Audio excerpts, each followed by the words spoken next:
2018년 6월 중국 산동성 해안 도시 청도에서 발생한 기이한 현상. 이 뭐야? 이 새우가 떨어졌어? 하늘에서 불가사리 비가 내린 거야? 정말로 그렇습니다. 강한 폭우를 동반한 이 비는 그냥 비가 아닌 해산물 비.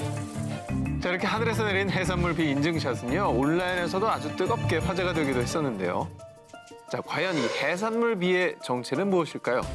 자, 중국 기상학 전문가들은 해산물 비를 보며 이런 추측을 제기했습니다. 첫 번째, 강력한 토네이도 때문이다. 그런 것 같은데? 토네이도가 바다에서 물고기를 비롯한 해산물들을 이렇게 상승 기류로 끌어당겼고요. 이 상승 기류들이 약화됐을 때 해산물들이 육지로 떨어졌다는 겁니다. 근데 뭐 그렇게 강력한 토네이도가 아시아에도 있다고요? 자, 그런데 이 해산물 비가 내린 6월 13일경에는 기상학적으로 토네이도의 특성이 없었기 때문에 이 가설엔 오류가 있었다라고 볼 수 있고요. 너무하네요. 자, 두 번째, 강한 태풍의 영향 때문이다. 자, 바다에 강력한 강풍이 몰아칠 때 거센 파도가 밀려왔고 그때 바닷속 해산물들이 딸려 올라와 강풍에 실려왔을 거라는 추측인데요. 자, 그런데 말이죠. 당시 청도 지역도 천둥 번개를 동반한 폭우와 태풍이 있었고요. 그해 6월에 최대 풍속을 깬 시속 125.28km의 돌풍이 불었다고 합니다. 가능하네 그럼. 그런 거죠. 물리적으로 이제 가능한 상황인 거죠. 네네. 그런데 이 가설에도 약간의 이상한 점이 있는데 바닷속에 있는 해산물들이 육지로 날아왔다고 하기에는 양식 어종이 이 중에 섞여 있었던 겁니다. 게다가 해산물에는 모래나 암초들이 묻어있지 않고 깨끗했다고 하는데요.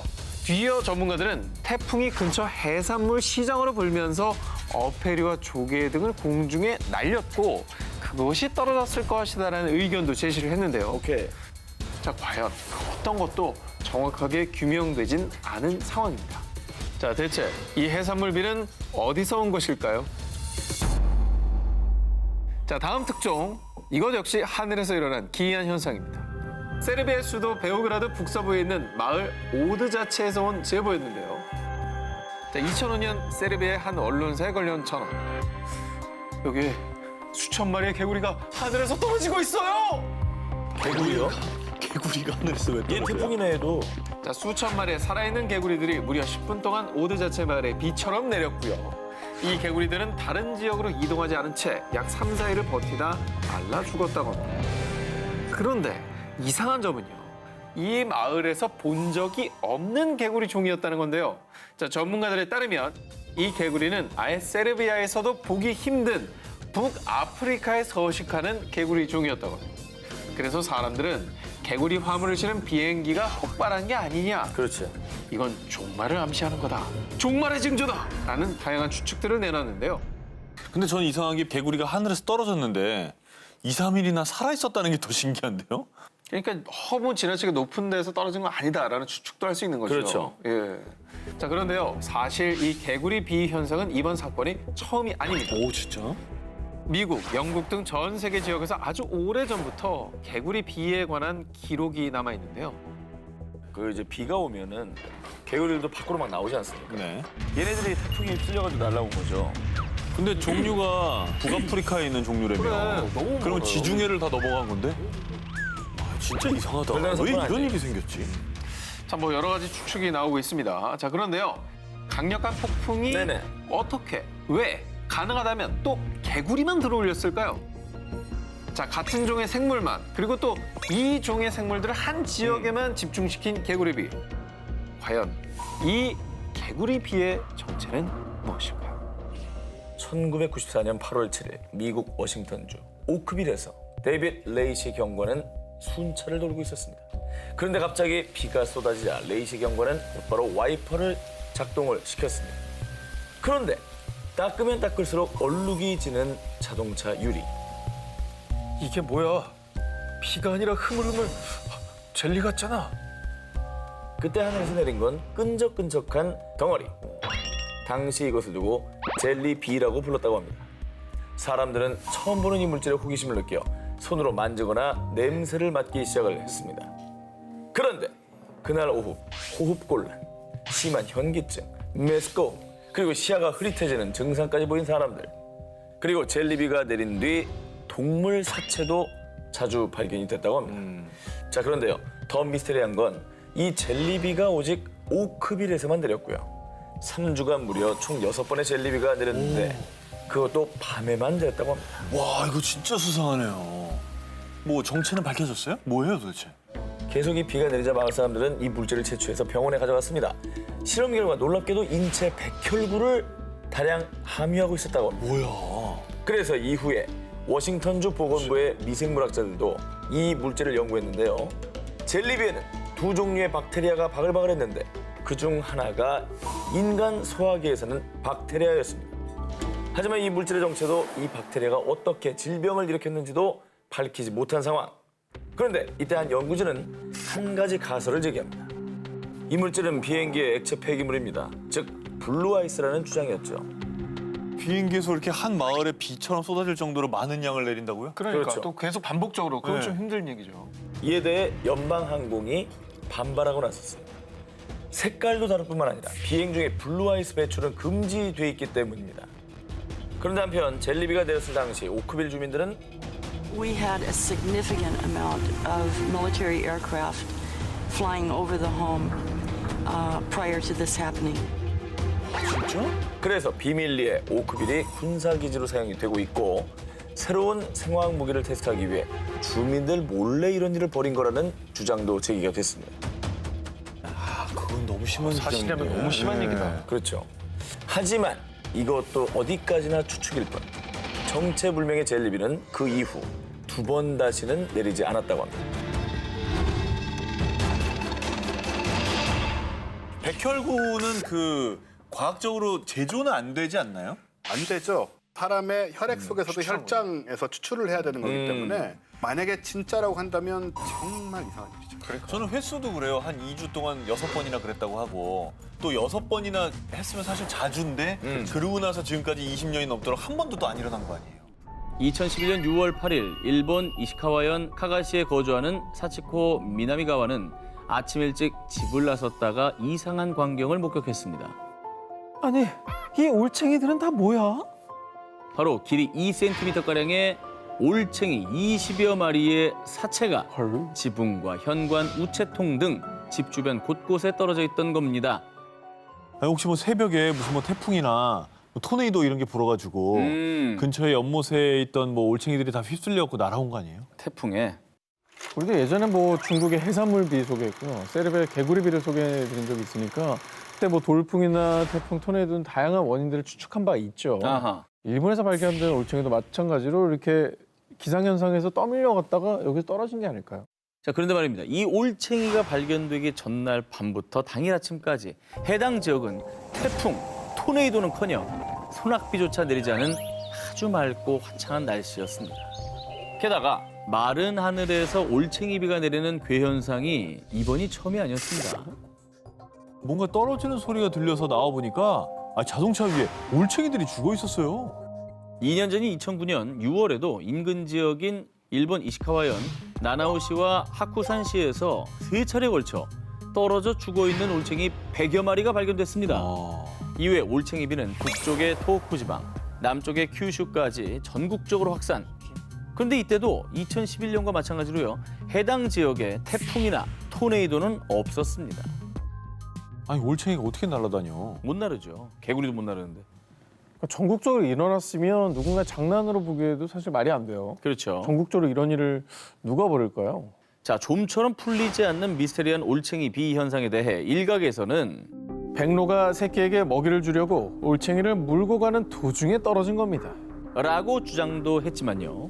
일본의 한 동물원 관계자는 수백 마리의 올챙이가 일제히 같은 장소에 떨어지는 것은 말도 안 되는 일이라며 반박했습니다. 그렇지 백로가 한 100마리씩 물고 가는 것도 아닐 테니까. 백로 100마리가 하나당 한 마리씩 물고 간다 해도 그러다 쳐요. 새끼 주려고. 동시에 떨어뜨리진 않을 거 아니에요. 말이 안 되잖아요. 여전히 미스테리로 남아있는 일본에서 내린 올챙이 비. 대체 이 올챙이는 어쩌다 하늘에서 떨어지게 된 걸까요? 뉴질랜드 남섬 북쪽에 위치한 페어웰 사취는요. 푸른 바닷빛과 길이 약 5km의 백사장으로 사랑받는 관광 스팟 중 하나입니다. 아 진짜 예쁘다. 자, 그런데 말입니다.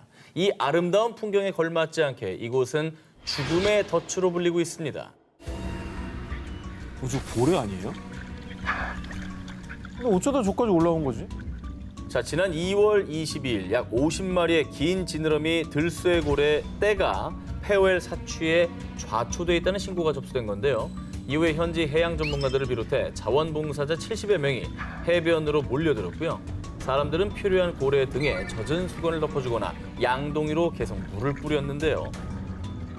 그러나 사람들의 노력에도 불구하고 절반가량의 고래들이 탈수, 화상 등으로 목숨을 잃고 말았습니다. 아유. 그러니까 물론 뭐 포유동물이기 때문에 호흡에는 문제가 없었을지라도 네네.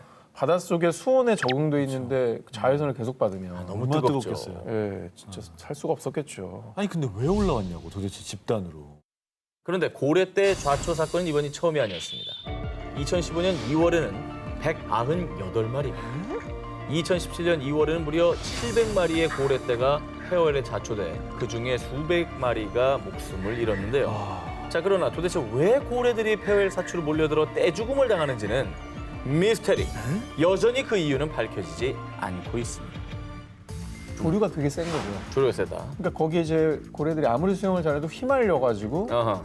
이쪽으로 밀려 들어오지 않았냐. 해류의 흐름에 따라. 아니면 뭐 고래들이 집단 자살하고 그런 거예요? 고래도 스트레스 받으면 뭐 자살하고 뭐 그런 얘기 있죠. 고래떼 좌초 현상에 대해 전문가들이 다양한 추측을 내놓고 있습니다. 영국 세인트 앤드류 대학의 이안 보이드 교수 연구팀은요. 해군 함정에 초음파 탐지기가 영향을 미친 것으로 보입니다. 어군 탐지기나 해군 군함에서 쏘는 수중 초음파의 영향 때문에 이 스트레스를 받은 고래들이 방향 감각을 잃고 해변으로 밀려와 죽음에 이르렀다고 주장했습니다. 아, 그렇지. 그럴 수 사실, 있죠. 예, 초음파를 걔네들은 들을 수 있는 영역이 있잖아요. 근데 그거를 얼마나 심하면 스트레스 받으니까 막 도망치듯이 이제 막 우리로 치면 소음이 엄청 심한 상황이니까. 왜 하필 이런 현상이 폐허엘 사취에 자주 발생하는지에 대한 또 다른 전문가들의 분석이 있습니다. 고래들이 방향을 잘못 잡고 앞으로 나가다 모래에 걸린 것 같습니다. 모래가 길게 퇴적된 사취의 지형적 특성 때문에 다시 바다로 들어가지 못했을 거라는 거죠. 근데 이게 뭐 한 번도 아니고 여러 차례 발생한다는 게 정말 미스터리하긴 합니다. 계속해서 저렇게 고래가 죽어나가는 거 보면 가슴 아프잖아요. 네네. 좀 이렇게 원인을 찾아서 빨리 해결이 되었으면 좋겠네요.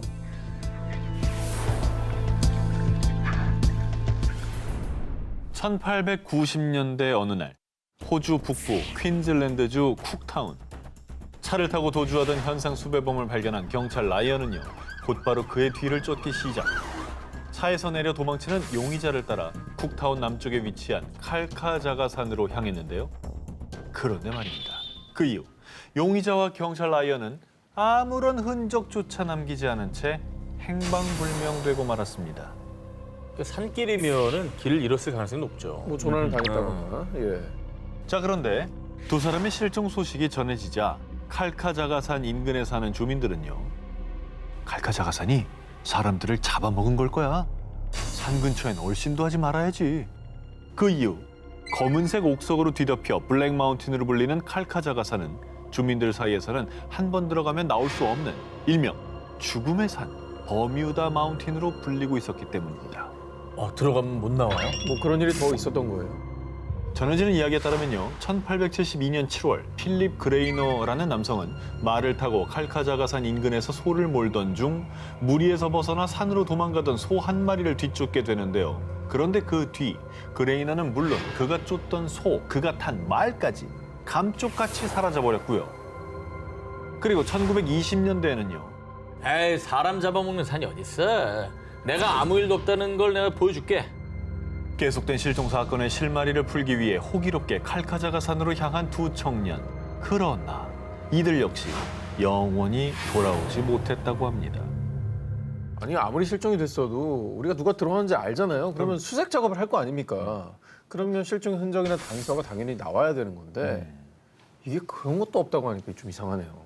야, 내가 봤을 때는 저 어딘가 개미지옥 같은 게 있는 것 같아. 나올 수 없는. 빠지면 쑥 늪처럼 빠져가지고 못 나오는 거지. 저 모래의 모습이 약간 그런. 네. 혹시 한 번 들어가면 영원히 나올 수 없다는 죽음의 산에 도전해 보실 분 있으신가요? 수십 년 동안 잔혹한 사망 사건이 끊이지 않으며 절대 발을 들여놔선 안 되는 금지 구역으로 통하는 곳이 있다는데요. 바로 캐나다 노스웨스트 준주에 위치한 유네스코 세계문화유산 나하니 국립공원의 한 계곡인데요. 더욱더 충격적인 것은 이곳에서 사망한 사람들은 하나같이 머리가 없는 시신으로 발견. 그래서 그 계곡은 일명 헤들리스 밸리라는 끔찍한 이름이 붙었다고 합니다. 어우야 너무 무서운 이름인데. 아니 죽은 거는 뭐 조난당해 죽었다 치고 머리가 잘려 있어. 그 공통적으로 다 그렇다니까. 이상하다. 저기에 무슨 괴물이라도 사는 거예요? 아니면 저기 부족들이 있어서 뭐 침입자를 그렇게 처단하고 뭐 그런 건가? 전해지는 바에 따르면 과거 나하니 국립공원의 계곡에 거대한 금광이 있다는 소문이 타당하게 퍼졌는데요. 이에 1898년 광부 6명이 금을 캐러 계곡을 찾았다가 실종. 그리고 몇 년 뒤 그들은 머리 없는 시신으로 발견됐고요. 이후에도 금광을 찾아온 수많은 이들이 헤들리스 밸리에서 머리 없는 시신으로 발견됐습니다. 그러니까 금광을 찾으러 간 사람들이 희생이 된 거네요. 그렇죠. 근데 그냥 죽는 게 아니라 머리가 없어질 정도니까. 누군가 저 금광을 지키는 사람이 있는 거 아니에요? 금광을 지키는 사람이 아닌 거지. 너무 이상하다. 그러니까. 헤드리스 밸리를 찾은 이들이 머리 없는 시신으로 발견된 것에 대해서는 다양한 추측이 제기됐는데요. 헤드리스 밸리 미스터리 첫 번째 가설, 빅풋의 소행. 그 일대에서 큰 발자국을 봤어요. 빅풋의 소행이 분명합니다. 이 나하니 국립공원 일대에서 커다란 발자국 또 괴이한 털이 발견이 됐다면서요. 빅풋 목격담이 속출한 겁니다. 빅풋이 만약에 있다면 그렇게 시신을 훼손하는 것도 가능할 수도 있을 것 같아요. 근데 어쨌거나 이건 증명은 안 됐잖아요. 실존하는지 안 하는지. 그리고 왜 또 사람 머리만 가져간다는 얘기는 좀 처음 들어봐요, 빅풋이. 자, 그래서 제기된 두 번째 가설, 나하족의 소행. 원주민 나하족이 침입자들을 처단한 겁니다. 나하니 국립공원에 거주하는 원주민 나하족이 방문자들을 침입자로 인식, 잔혹하게 살해했다는 건데요. 하지만 나하족은 존재 여부가 확인되지 않은 전설 속 부족으로요. 헤들리스 밸리에서 왜 머리 없는 시신이 발견되는지는 여전히 미스터리로 남아 있습니다. 캐나다의 버뮤다라고 봐도 되겠네요. 제가 가면은 못 나온다. 아니 근데 뭐 사람만 사라지면 버뮤다라고 할 텐데 여기는 아예 머리가 사라지니까. 그 이상으로 더 참혹한 일이 더 벌어지고 무서운 거죠. 중국 스촨성 러산시에 위치한 헤이주거우 숲. 스멀스멀 피어오르는 안개가 자욱히 깔리고 검은 대나무들이 우거진 비경을 자랑하는 곳입니다. 진짜 이쁘다. 풍경은 기가 막히네요. 그런데 이 숲에는 아주 무시무시한 전설이 깃든 곳이 있습니다. 현지인들에 따르면요. 1950년대 수십 명의 사람들이 저 계곡을 건넜지만 살아 돌아온 사람들은 아무도 없었어요. 헤이주거우 숲에 위치한 협곡. 이곳에 들어가는 건 자유입니다. 하지만 무사히 돌아올 수는 없습니다. 이른바 죽음의 계곡으로 불리고 있는 곳입니다. 뭐야 무섭게. 저기서 뭔 일이 일어나는 거예요? 오, 오싹하다. 아니 되게 예쁜 풍경이었는데 그 말 듣고 나니까 되게 무서워 보이네요. 음산해 갑자기. 보이죠. 네. 실제로 과거부터 수차례 의문의 실종 사고가 발생했습니다. 뿐만 아니라 최근 2016년에도 탐험에 나섰던 남성 한 명이 실종, 많은 사람을 공포에 떨게 했습니다. 그래서 헤이주거우 계곡은요, 선박과 항공기들이 원인 모르게 실종되는 것으로 유명한 버뮤다 삼각지대의 이름을 따서요, 중국판 버뮤다 삼각지대라고도 불립니다. 그런데 말이죠, 더욱 소름 돋는 것은 헤이주거우 계곡의 위도는 북위 30도로 버뮤다 삼각지대와 같은 위도에 위치했다는 점입니다. 헐. 심지어 헤이주거우의 지형 또한 같은 삼각형 형태였습니다. 뭐야 별거 아닌 것 같은데 되게 무섭네. 아니 그리고 실제로 사람들이 실종됐다잖아요. 그렇죠. 그런 사건이 벌어진 거니까. 헤이주거우 계곡을 둘러싼 이 오싹한 미스테리한 사건들 때문에요. 그 계곡에 키가 2m가 넘는 거인이 산대. 계곡에서 큰 소리를 내면 산신이 노해서 안개를 뿜으며 그 사람을 쓸어가 버린대. 거인설부터 산신의 할아버지라 불리는 야인의 전설 등이 내려오고 있습니다. 근데 이 정도면 사실 좀 과학적으로 수사를 해야 되는 거 아닙니까? 헤이주거 계곡을 조사한 전문가들에 따르면요. 헤이주거원은 다량의 철이 함유된 현무암이 분포돼 있어 자기장 수치가 비정상적으로 높습니다. 자, 이 높은 자기장 수치 때문에 많은 사람이 방향 감각을 상실하고 숲에서 길을 잃은 것이라 주장을 했는데요. 하지만 이 또한 하나의 주장일 뿐 명확한 인과관계가 밝혀진 것은 아니라고 합니다. 헤이주거 계곡, 그 비밀은 밝혀지지 않았지만요. 부디 연구가 지속돼 더 이상의 미스테리한 실종 사건이 발생하지 않길 바랍니다. 2006년 일본 일가족 살인 용의자 자살. 2017년 일본 학생 2명 동반 자살. 들리는 소문에 따르면 연평균 최소 1명이 극단적인 선택을 감행. 일본엔 악귀가 자살을 유도하는 건너선 안 될 전설의 다리가 있는데요. 오싹한 전설을 가진 이 다리는 일본 나가노현에 위치한 가루이자와 다리, 일명 죽음의 다리입니다. 어휴. 일단 다리 난간에 높게 설치된 철조망부터가 예사롭지 않고요. 수시로 경찰들이 순찰을 돌 정도로 삼엄한 분위기를 가진 곳인데요. 그렇다면 가루이자와 다리의 오싹한 금기 사항이 대체 무엇이냐? 첫 번째, 다리 위에서 차 엔진을 절대 끄지 말 것. 방전되는. 두 번째, 다리 근처 신사 입구를 지나가지 말 것. 만약 금기사항을 어기면 자살한 악귀가 저승으로 끌고 가기 위해 사람들을 홀려 자살을 유도하거나 사고에 휘말리게 하는 저주를 받게 된다고 합니다. 아, 그러니까 오죽하면 자살 명소란 얘기가 나왔겠어요. 그러니까 이런 악귀들한테 홀려서 사람들이 나도 모르게 거기서 좀 극단적인 선택을 하게 만드나 보죠. 실제로 일본의 코미디언인 시마다 히데히라가 과거 2가지 금기사항을 모두 어기고 곧바로 한 영매사한테 달려갔더니 당신 뒤에 자살한 20명의 원혼이 매달려 있어. 이 즈음 가루이자와 다리에서 자살한 사람의 수와 일치했다고 합니다. 다행히 전설 속 지나선 안 되는 신사는 현재 터만 남아 있습니다. 그런데 한 가지 오싹한 사실은 예전에 온천의 신을 숭배하던 신사의 현판엔 유카미라고 쓰여 있었습니다. 세월이 흘러서 글자가 지워져서 신의 왼쪽만 남아 있는 건데 볼시죠. 네, 이 뜻이 죽어라는 뜻이래요. 그런데 신사가 없어진 후에도 심지어 금기사항을 어기지 않았음에도 그냥 다리를 지나갔을 뿐인데 안개 너머로 손짓하는 악귀를 목격했다든가 아하. 귓가에 속삭이는 악귀의 목소리가 들렸다든가 스마트폰과 내비게이션 고장 등 각종 오싹한 일들이 발생. 가루이자와 대교는 일본의 유명한 영매사들도 2손 2발 다 들기로 악명 높다고 합니다. 2022년 5월 중국 광시 좌ang족 자치구 러예현 동굴 탐험가들이 해당 지역에서 아주 거대한 싱크홀을 발견. 큰 화제가 됐습니다. 깊이는 무려 192m에 달하고요. 면적은 축구장 3개 면적과 맞먹는 어마어마한 크기였습니다. 190m면 한참 내려가는 거잖아. 엄청난 거죠. 엄청나죠. 세계적으로 거대한 싱크홀은 또 몇 개 있잖아요. 네. 문제는요, 싱크홀의 크기가 아니었습니다.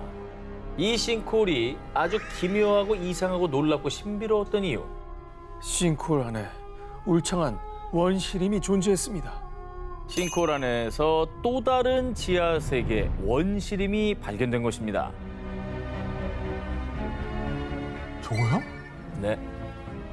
저 아래 봐요. 이 정도면 이거 뭐야? 울창하잖아요. 진짜 근데 울창하네. 햇빛이 진짜 넓으니까 햇빛 들어오는구나. 들어오지. 들어오네요. 와, 저 정도로 넓으면 그게 되는구나. 이거는 싱크홀이라고 봐야 되나? 너무 규모가 크니까 싱크홀이라는 말이 약간 안 어울리는 것 같아요. 위에서 안 찍으면 모르지 뭐. 아바타 같은 데 나오는 거. 네. 그렇지. 네. 싱크홀 속의 지하 세계는 놀랍게도 울창한 원시림 그 자체였습니다. 높이는 약 40m에 이르는 고대 나무들도 있었고요. 어깨 높이까지 올라오는 신비로운 식물들도 가득했습니다. 전문가들에 따르면 해당 싱크홀은 대규모로 공간이 충분하고 빛이 스며들 수 있는 독특한 구조로 이루어졌다고 하는데요. 그래서 예외적으로 아주 울창한 자연 환경이 조성될 수 있었던 거라고 합니다. 그리고 원시림이 워낙에 잘 보존된 덕에 식물뿐 아니라 여러 동물들도 서식을 하고 있다고 합니다. 정말 저 안에 어떤 생명들이 있을지 조사를 해보고 싶네요, 진짜. 어떻게 보면 저 지하 세계는 지구의 옛날 모습과 되게 비슷할 수도 있겠네요. 그럴 수 있죠. 혼자만 발전하지 않은. 싱크홀 아래 숨겨졌던 원시림을 발견한 전문가들도 흥분. 새로운 생태계가 드러난 만큼 지질학적 그리고 과학적 연구 가치가 높다고 판단을 했고요. 그 미스테리한 지하 세계에 대해서 꾸준히 연구를 이어나갈 것이란 계획을 밝혔습니다. 이번 특종은요, 사진부터 공개해드리겠습니다. 저 뭐야 가운데? 저거는 인공 구조물인데 완전히 누가 봐도. 자연이 만들어둔 절벽에 너무나도 이질적인 누군가의 손길이 닿은 듯한 인공적인 구조물. 동유럽과 서아시아의 경계에 있는 국가 아제르바이잔에 위치한 이 신비한 유적은 현저로 페리갈라, 일명 요정의 성으로 불리고 있는데요. 4세기에서 8세기 사이에 지어진 것으로 추정되는 이 페리갈라는 무려 300m 높이의 절벽의 위치, 그 존재 자체가 미스터리입니다. 야, 300m 위까지 저 돌을 다 짊어지고 올라가서 졌다가 건물을 졌단 말이에요? 아니죠. 땅에 지은 게 네. 올라간 거죠. 지층의 영향으로? 지층의 영향으로 막 부딪히고 융기하고 뭐 이러면서 저 정도 지각 운동이면은 몇억 년 전에 발생을 했을 텐데 이게 인류 문화사를 새로 쓰는 그런 발견 아닙니까? 그래서 놀라운 기사라는 거예요. 아니 그렇잖아. 저걸 누가 저기까지 올라가서 짓냐고. 그 땅이 없는데 말이 안 되지. 페리갈라는 워낙 외진 곳에 있는 데다가 원래 있었을 것으로 추정되는 계단마저 파손. 사람의 발길이 거의 닿지 않은 곳입니다. 그래서 이 페리갈라를 누가 만들었으며 대체 어떠한 곳인지 그 정체는 한동안 미궁에 빠져 있었는데요. 인간의 발길을 쉽사리 허용하지 않은 페리갈라.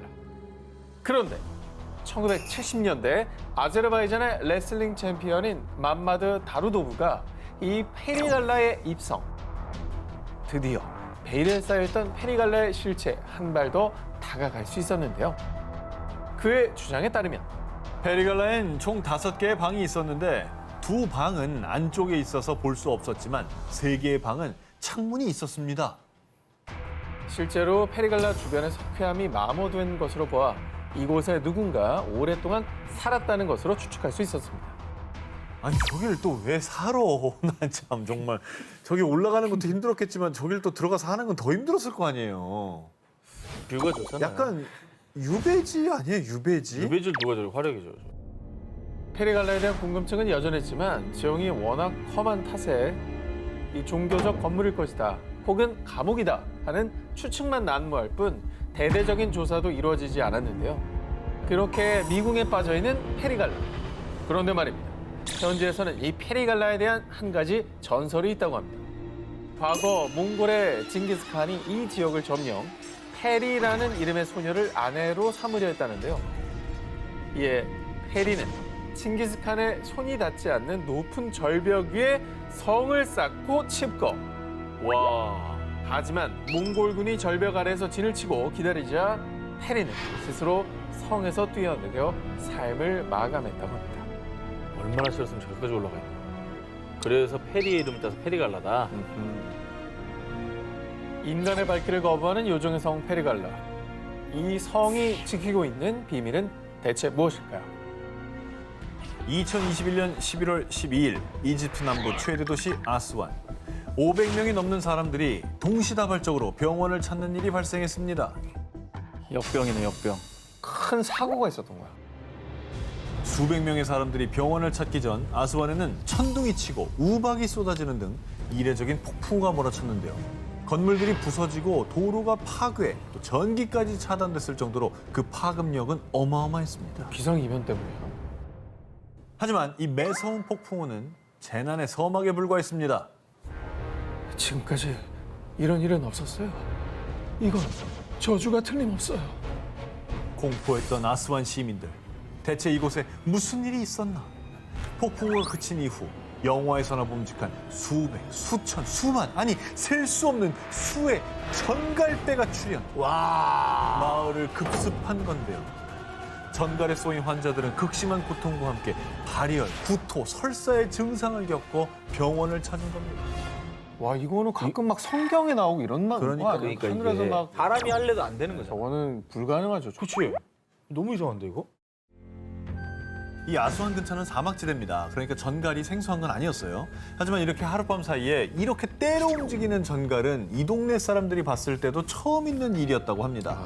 전문가들은 전갈이 빗물에 실려서 마을로 흘러들어온 것이라고 설명하지만 주민들은요. 누군가 파라오를 분노하게 한 거예요. 이건 저주가 분명하다고요. 그러니까 여기는 영험한 기운이 있다니까. 나는 이집트는 좀 진짜 피라미드에 뭐 저주 이런 거 있잖아. 난 믿어요. 믿어요? 여기는 뭔가가 달라. 뭔가 좀 노여워하고 있는 거야. 실제로 폭풍우가 몰아치기 바로 하루 전 이집트의 고고학자들이 2400년 된 파라오 왕의 사원 유적을 발견. 신비한 비문이 새겨진 돌들에 대한 심층적인 연구를 시작한다고 밝혔는데요. 이에 전갈대의 저주가 파라오의 저주와 연관이 된 게 아닐까 추측한 건데요. 맞아. 화가 나신 거야. 파라오의 저주는 뭐 가장 유명한 저주 중에 하나죠. 이렇게 무덤을 도굴한 사람들이 다 죽음에 이르렀다는 등 뭐 그런 계통의 이제 저주가 아닐까라고 이제 사람들이 많이 두려워하고 있나 봐요. 갑작스런 폭풍우와 그 후 급습한 전갈대. 정말 안녕을 방해받은 파라오의 저주였을까요? 난 맞다고 봅니다. 난 맹신해. 1949년 러시아의 지질학자 와딤 코르파코프가 시베리아 남동쪽 이르쿠츠크를 찾았는데요.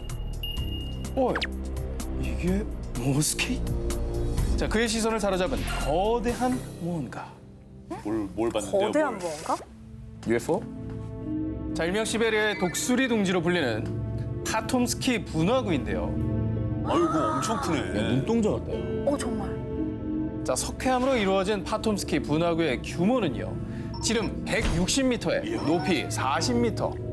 무게는 무려 약 100만 톤. 그리고 생성 시기는 약 300년 전이라고 추측했는데요. 뭐 300년 전? 분화구면 화산 폭발 이런 걸로 만들어진 거 아닐까요? 그러겠죠. 자, 과연 그럴까요? 처음엔 전문가들도 모양이나 규모 등을 근거로 당연히 화산 분화구일 것으로 예측했는데요. 그런데 이 파톰스키와 가장 가까운 화산은 수천 킬로미터 이상 떨어져 있었습니다. 뭐지? 이후에 이 미스터리한 파톰스키 분화구의 생성 원인에 대해 무수한 추측이 쏟아졌습니다. 파톰스키는 운석 충돌로 만들어진 겁니다. 아닙니다. 러시아의 비밀 핵실험 장소였을 겁니다. 그럴 수도 있겠다. 그러나 파톰스키에서는 운석 충돌로 생길 수 있는 그 어떤 물질도 찾을 수 없었고요. 방사능 관련 조사에도 나섰지만요. 방사능 성분이 단 1%도 검출되지 않았다고 합니다. 둘 다 아니네. 자, 그런데 지난 2018년에 또 새로운 가설이 제기됐습니다. 과거 지하에서 마그마가 흘러들어 수증기가 폭발하면서 생성됐다는 주장. 하지만 이 역시 파톰스키 근처에서 마그마의 존재를 증명할 만한 흔적이 발견되지 않아 여전히 물음표로 남아있다고 합니다. 진짜 신기하네. 울창한 숲속에 우뚝 솟아있는 파톰스키 분화구. 그곳에선 과연 어떤 일이 있었던 걸까요? 페루의 아마존에는 오랜 전설이 있습니다. 아마존에 깃든 고대 영혼의 힘들이 침입자를 막기 위해 강을 용광로처럼 뜨겁게 만들었다는 전설. 그런데 그 전설 속 강이 실제로 존재한다면 믿으시겠습니까? 바로 페루 동북부인 우카얄리주의 밀림에 위치한 끓어오르는 강, 미안투아쿠 강입니다. 어우, 저 수증기 봐. 연기가. 자, 온천 아니에요. 강이에요, 강. 이 정도면 부글부글이지 저렇게. 정말 끌래요? 총 길이는 약 6km, 평균 강폭은 25m인 미안투아쿠 강. 가장 뜨거운 곳의 온도는 섭씨 95도.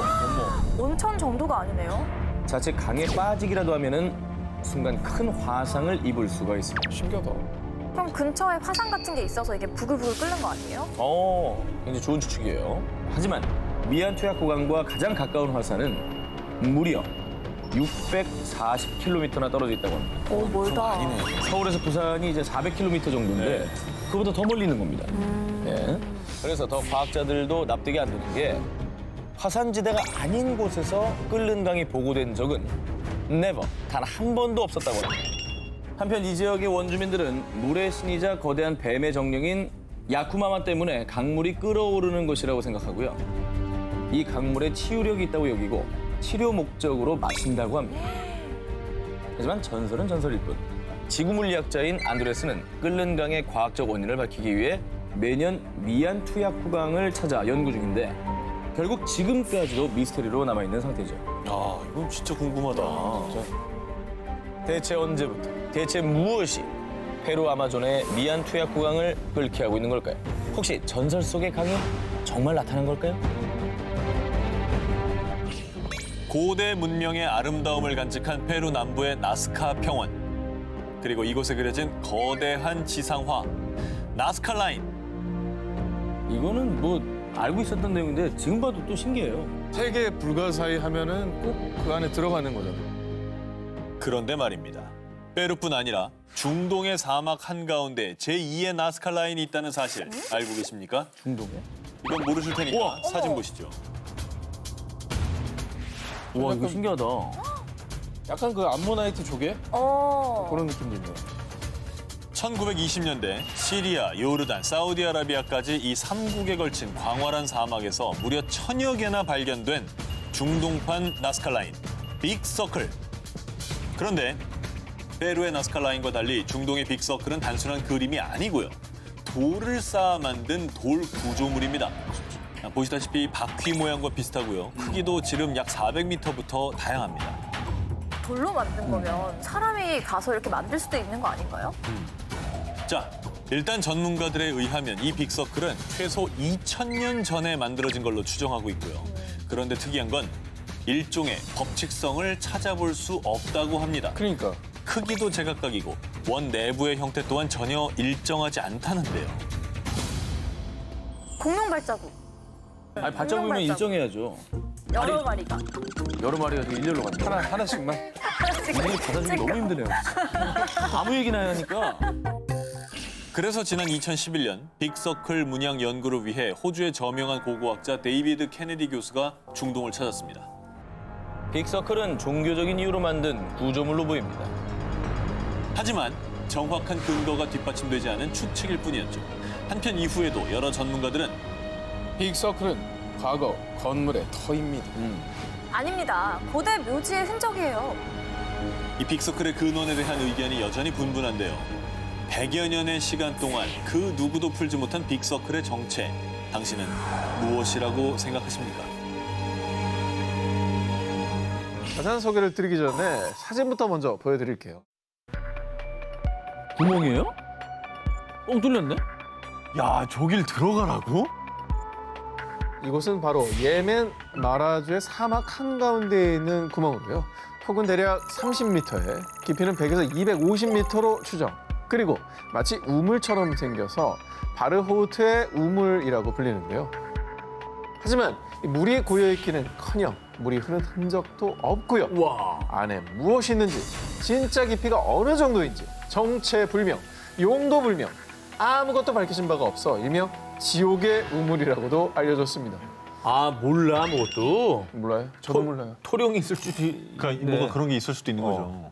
이름부터 지옥의 우물이라잖아요. 앞으로 우리끼리 뭔가 제안하는 거는 그냥 없던 일로 해야 될 것 같아요. 아니 저는 의문인 게 드론으로 들어가면 안 돼요? 그러니까 드론으로 쑥 보고 나오면 안 되나? 그래서 올해 6월 예멘 마라주 지질조사 광물자원국에서 우물 내부 조사에 들어갔는데요. 그런데 이 우물은 산소가 희박하고 공기도 순환하지 않아 도저히 바닥까지 갈 수 없었습니다. 조사대는 우물의 약 60m 지점까지 도달했지만 우물 안에서 계속 썩은 달걀 냄새가 진동하는 데다 산소도 희박해 더 이상 내려가는 것은 불가능한 상황이라고 밝혔는데요. 썩은 냄새? 썩은 계란 냄새? 그런 거는 그 유황 냄새랑 비슷한 거 아니에요? 아니면 사체. 동물들? 아, 동물들이 저기 못 나왔나 보다. 들어가서 썩었나 보다.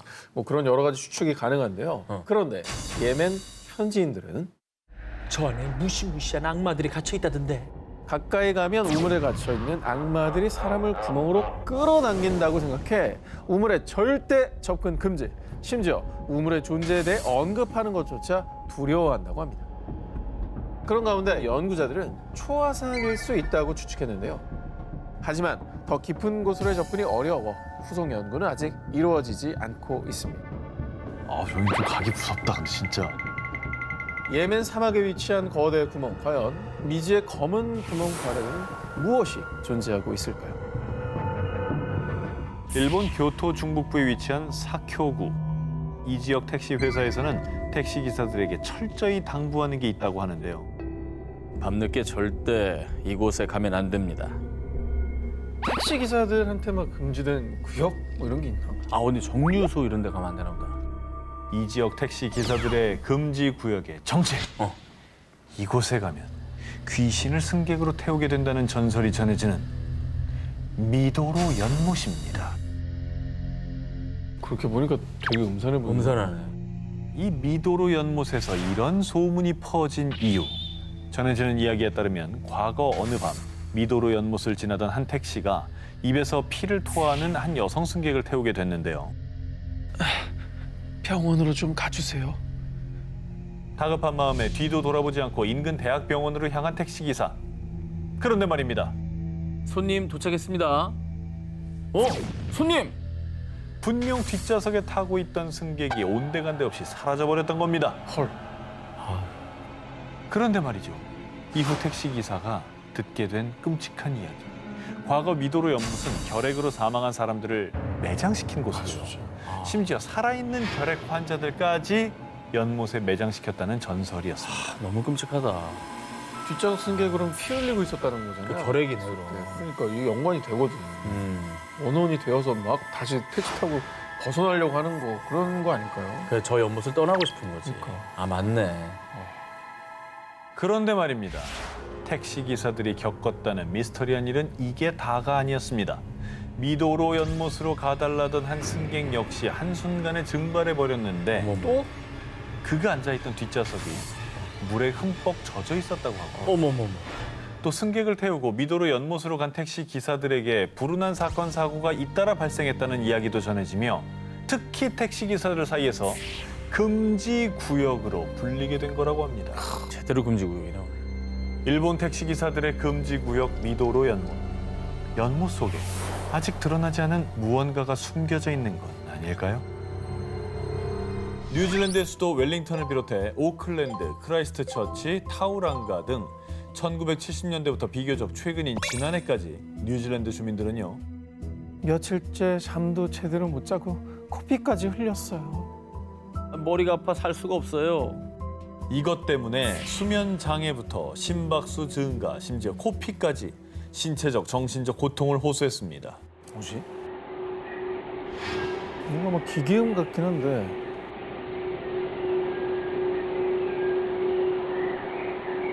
아, 뭔가 막 울음소리 같은데 이거?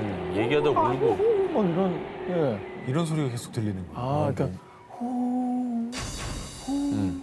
윙윙 지직 막. 근데 이제 이게 괴로울 거는 알겠는데 이것 때문에 코피까지 흘렸다고요?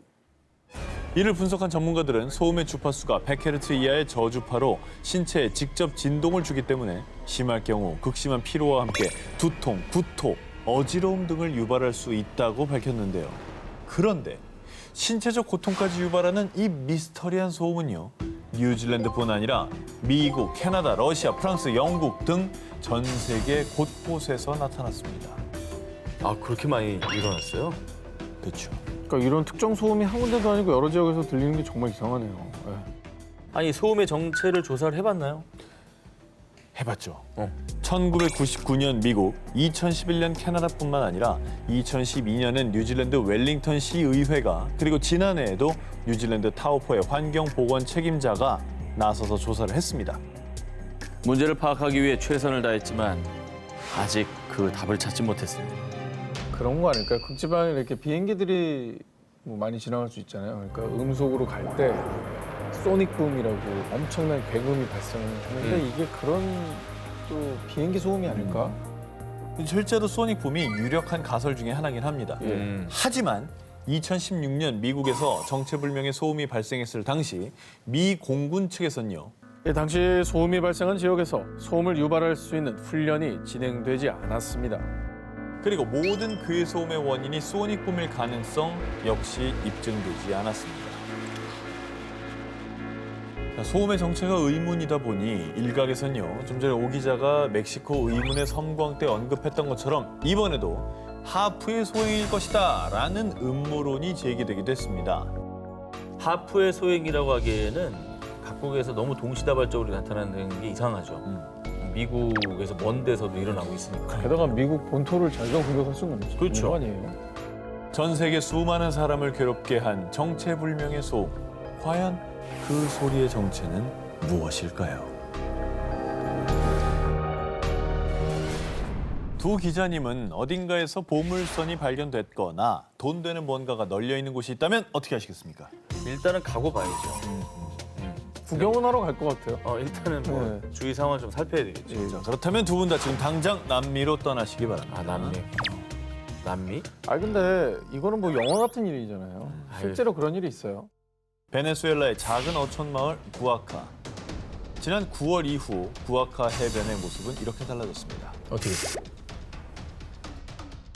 뭐야? 왜 이래? 어우, 사람들 봐. 엄청 몰려가네. 이게 뭐 많다. 주민들이 구아카 해변으로 몰려든 이유. 지난해 9월 해안가를 산책 중이던 주민 라레스가 주운 이것 때문이었습니다. 뭔가 반짝이는데 이게 뭐지? 라레스가 바다에서 주운 건 다름 아닌 보석. 보물선이네. 이후 라레스가 바다에서 보석을 주웠다는 소식이 마을 전체에 퍼지면서 구아카의 주민 약 2,000명이 해변으로 몰려들었던 겁니다. 와, 뭐 진짜 바다에서 보석들이 떠밀려 온 거예요? 그러면 한두 개가 아니라? 라레스가 보석을 발견한 뒤로도 금반지, 은팔찌, 보석이 박힌 장신구 등이 발견. 대부분의 주민이 모두 일명 보물찾기에 성공할 정도로 많은 양의 보물이 떠밀려 왔고요. 이 중 일부 주민들은 보석을 약 160만 원에 판매했다고 전해졌습니다. 그리고 갑자기 출처를 알 수 없는 수많은 보석이 해변으로 떠밀려 오자 사라진 해적선 속 보물이 분명합니다. 코로나로 힘든 걸 알고 신이 선물을 주신 겁니다. 한두 개가 아니고 수많은 보석이 떠밀려 왔다면 정말 보물선의 침몰 가능성을 염두에 두지 않을 수가 없네요. 그럴 수도 있습니다. 자, 하지만 구아카 인근에서 배가 침몰했다는 기록은 그 어디서도 찾아볼 수 없었는데요. 그리고 결국 지난해 12월 미국 유명 일간지에서는요. 해변으로 떠밀려오는 보석 미스터리를 풀기 위해 한 보석 전문가에게 보석을 의뢰. 이 보석은 20세기에 가공된 것으로 당시 베네수엘라에서는 좀처럼 보기 힘든 고품질의 금으로 만들어졌습니다. 제조 시기, 장소 확인을 위해 추가적인 정밀 분석이 필요하지만 일단은 베네수엘라에서 만들어진 것은 아닌 것 같다고 전했습니다. 여러분, 공화나 전설이 아닙니다. 보석이 밀려오는 베네수엘라의 한 마을. 대체 이 보석들은 어디서 온 걸까요? 이탈리아 중부 라치오주에 위치한 항구 도시 포르미아를 발칵 뒤집은 사건이 있었습니다. 1983년 어느 날 부모님과 치과를 찾은 10살짜리 소년 베네디토 스피노. 이 소년은 진료를 기다리는 동안 만화책을 보기로 했습니다. 그런데 그때 너 지금 뭐 하는 거야? 불장난했지? 아니에요. 저 그냥 보기만 했어요. 무슨 일이에요? 이게 뭔 일이죠? 베네디토가 읽던 만화책에 갑자기 불이 붙어서 활활 타올랐던 겁니다. 소년은 결백을 주장했지만 그의 부모님은 그의 말을 믿지 않았죠. 그런데 베네디토가 시무룩한 채 테이블을 쳐다본 순간 테이블 위에 놓인 신문지에서 연기가 나더니 또 불이 붙었다고 합니다. 뭐야? 갑자기 왜 그러는 거예요?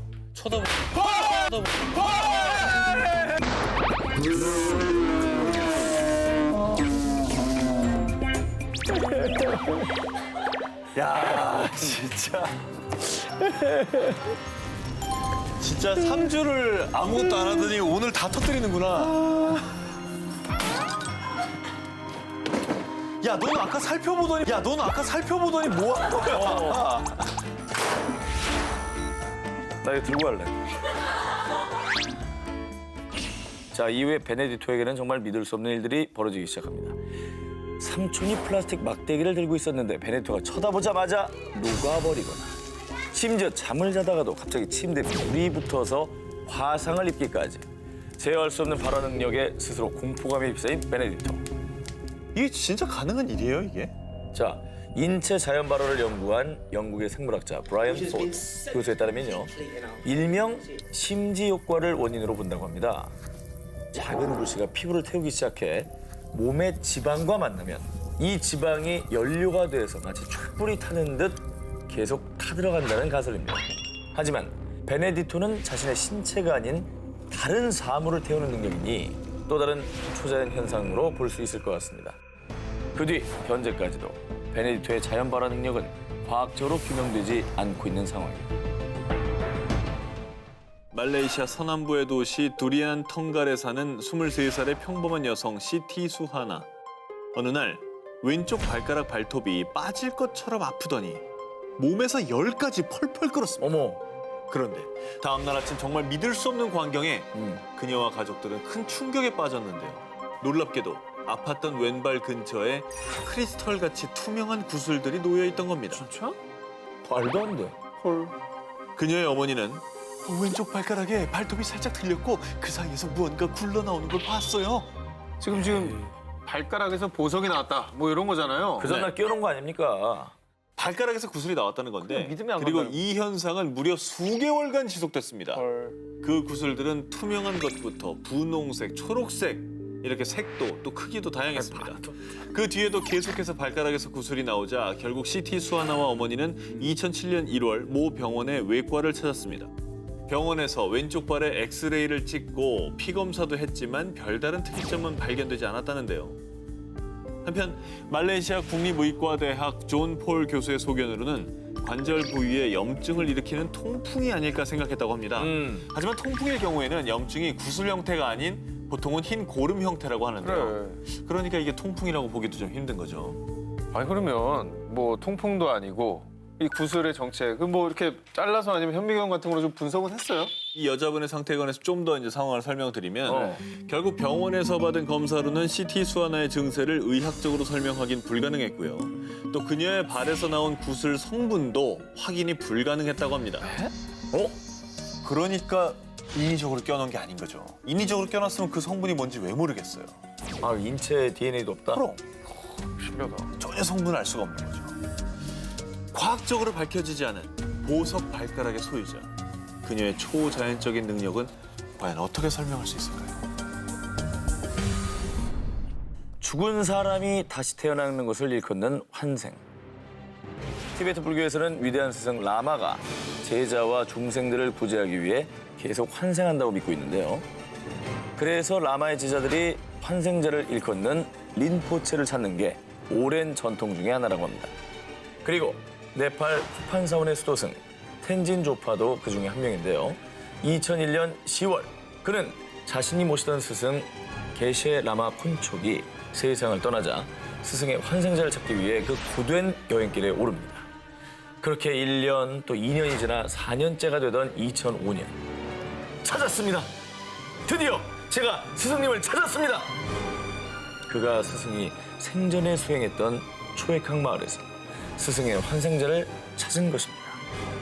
그가 찾은 이는 3살 꼬마 텐진 응오드로. 근데 저 꼬마한테 그럼 네. 스승님 이러고 머리를 조아릴 거예요? 텐진 조파가 한 채 의심도 없이 이 꼬마를 스승의 환생자로 믿은 이유. 스승이 세상을 떠나기 전에 알려준 환생자 아버지 이름의 첫 글자와 소년의 아버지 이름 첫 자가 일치하는 것은 물론이고요. 이 마을에는 과거 스승이 직접 심은 나무가 있었는데 텐진 응오드룹이 매일 아침 이 나무에 정성스레 물을 줬다고 합니다. 첫 글자 같은 거는 사실은 이름에 쓰는 글자들이 또 뭐 석도 있고 뭐 현도 있고 뭐 진 이런 거 많잖아요. 그런 어떤 우연들이 좀 겹쳐서 이런 게 좀 발생한 게 아니었을까요? 그래서 이 꼬마가 정말 스승의 환생자인지 확인하기 위한 테스트를 진행해봤습니다. 그래, 테스트 해보자. 네가 그러면 전생에 쓰던 걸 골라봐. 물어봤습니다. 그런데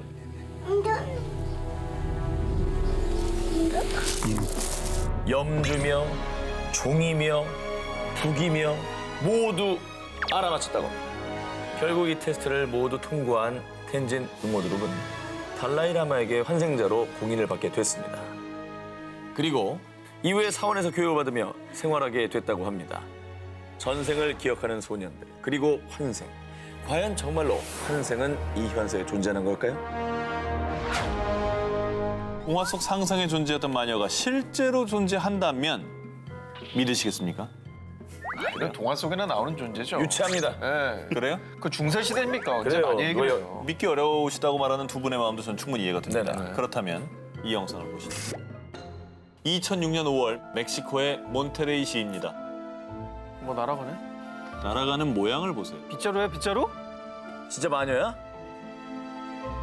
UFO를 연구하는 모 클럽의 회원들이 촬영한 이 영상. 언론들을 통해 공개되자 사람들은 영상 속의 물체를 일명 몬테레이의 마녀로 부르며 호기심과 두려움을 느꼈습니다. 그런데 이 몬테레이 시에서 마녀가 목격된 것은 이번이 처음이 아니었답니다. 그래요. 2004년 1월 몬테레이시 레오나르도 사마니에고 경찰관. 그는 경찰차를 타고 관할 지역을 순찰하던 중 나무에서 빗자루를 타고 내려오는 마녀를 목격했다는데요.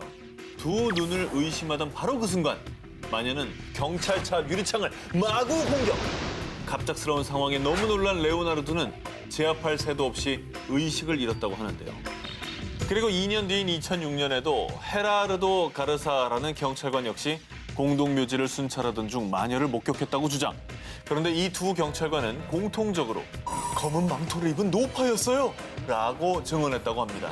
당시 목격한 것을 토대로 그린 몽타주도 있습니다. 어머나. 우리가 상상하는 마녀의 모습이네요. 비슷하죠? 일반적으로. 네. 이 몬테레이의 마녀를 두고 전문가들 사이에서도 의견이 분분했습니다. 집단 히스테리 현상이 생긴 겁니다. 라는 주장까지 나왔지만 그 누구도 근거 있는 답을 내리지 못했습니다. 그리고 이 마녀설은 지금까지도 뜨거운 이슈인데요. 2017년에 또다시 목격됐다는 증언에 다시 한번 마녀설에 힘을 실어줬습니다. 아이언맨처럼 발에 부스팅 같은 거 달고 이렇게 문송기구가 이렇게 생길 수 있다 이런 얘기 하잖아요. 그런 걸 뭐 개발하는 뭐 연구팀 이런 거 아닐까요? 문제는 저 가속이에요. 가속이 문제다. 네. 일반적인 가속은 아닙니다. 그러니까 예를 들어서 드론 같은 걸 가지고 저걸 할 수 있느냐? 그거는 이제 불가능하고. 제가 영상 조작일 수 있죠. 뭐 CG로는 뭐든지 가속시킬 빨리 수 돌렸다? 있으니까. 네, 뭐 가속시켜가지고 그냥 뭐 그렇게 만들면 되니까 CG는. 만들었다면 잘 만들었습니까? 아주 잘 만들었죠. 멕시코에서 수차례 목격됐다는 전설 속의 마녀. 정말 마녀는 실제로 존재하는 걸까요?